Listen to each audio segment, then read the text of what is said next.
In this video, I'm going to be explaining why 5,000 followers can out-earn 500,000 followers in the context of coaches with sales mentorships and info products. I've seen this time and time again. Huge Instagram profiles or YouTube accounts with loads and loads of followers will not make the money that they want to make and actually get out-earned by much smaller accounts simply because the smaller accounts understand how to use content effectively in a way that is conducive to their sales funnel. They're actually pushing people to their sales funnel, and there's wiring behind their content on a week-to-week basis. There's things behind it. They're not just posting for the sake of posting and hoping that leads eventually come through. So by the end of this video, you'll know the best strategy to implement in terms of having a content plan up and running on a week-to-week basis, and how to avoid getting out-earned by smaller accounts who just understand how to use content better.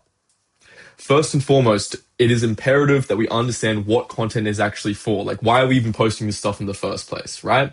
Content is not to go viral, at least all the time, right?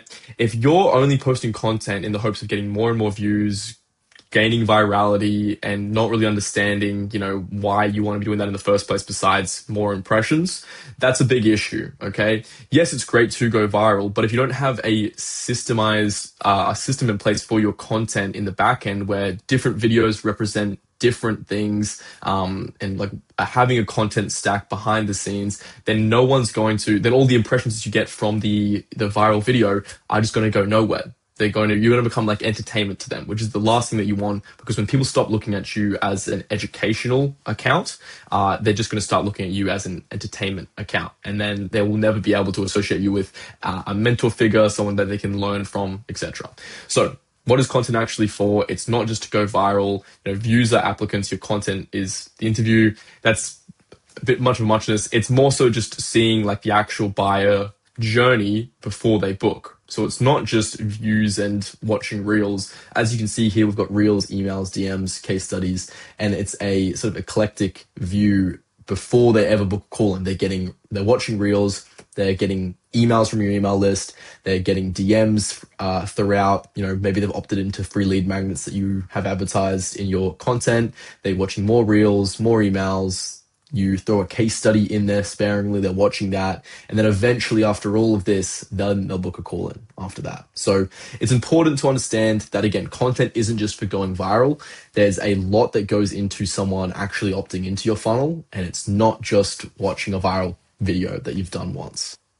Now, one of the most important things in this video, the actual content stack. So what should you be posting on a week-to-week basis? Well, there's three main things you can post here just to keep it simple. You've got proof videos, objection handling videos, and personality videos, okay? Showing receipts, kill one doubt per piece, the trust layer.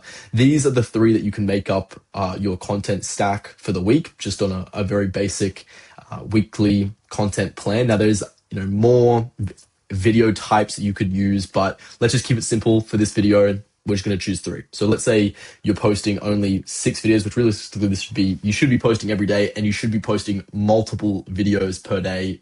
People post 15 videos in a day, okay? Because Meta, specifically organic videos on Instagram, allow that. For YouTube, it's more of like sparingly. Obviously, it'd be great to post every single day on YouTube, but most coaches post 2 to 3 times a week, if not more, depending on the type of video that they're making.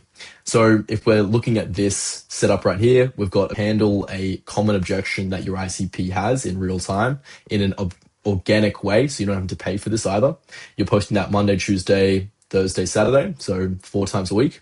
Then you're doing proof 1 time a week, and you're doing personality layer 1 time a week, which is a good setup because you're ideally wanting to do more objection videos throughout. But if this was, something that I could edit here, I would definitely include another day here. I would add another proof piece here. And then in all of these days, let's just say, this is the dream situation. We're posting 4 or 5 videos a day, if not more, and we're diversifying in between these three.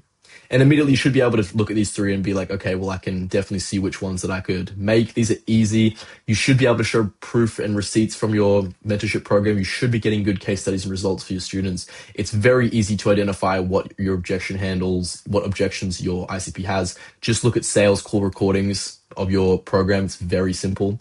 You can even use AI to go through sales call transcripts if you've trained it well as a preference, and check through, hey, what are the common objections that I could handle in videos?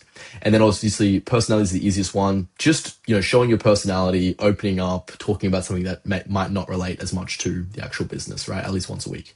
So that is the content stack that you could incorporate on a week-to-week basis. Now, what is the actual machine behind this content? Well, all of these videos, maybe besides the trust layer one, the personality, should be having a CTA at the end to comment a word, either promoting a free lead magnet, which is usually what it is, or if it's a proof video, sometimes you can just do a CTA straight for your program, because this is more bottom of funnel type of video anyway. So they comment a CTA, they comment a keyword, right? A DM automation fires off. So the sales asset lands in their inbox, the free lead magnet lands in their inbox, and then the conversation starts with your DM setter. So the DM setter follow-ups after that message, engages them in a conversation, and then starts the DM script. And then from there, the sales funnel takes over.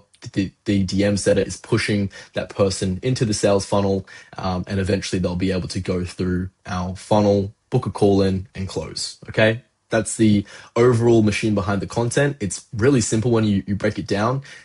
The whole point of this is just getting people to comment or do a keyword and getting them into your DMs, getting them to the next step, because you've got content which at its base meaning and understanding is at the top of the funnel. And then you've got the DMs, opting into a DM, sending a key message, a keyword.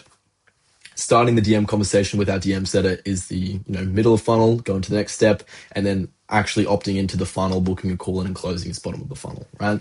Moving through the funnel. That's the main thing that we're using content for. Don't get it twisted, okay? We've got different ways that we can get people to opt into our landing page, reels and emails, DMs, case studies. But again, this is talking about content. This is what you need to be doing, pushing people through your funnel. So this is the plan, the content strategy that you can implement. And this is overall why I see time and time again, smaller accounts outperforming and out earning larger accounts, because they understand the key fundamentals of what content actually is for, how to set up a content strategy on a week-to-week basis, and then the machine, the wiring behind their content. Now, if you want a free audit of your current sales funnel, having a potential opportunity to implement some of these things on a call, then use the link below, book a call in with myself, and we will go through this live on a call, walking you through step by step and looking through your current sales funnel.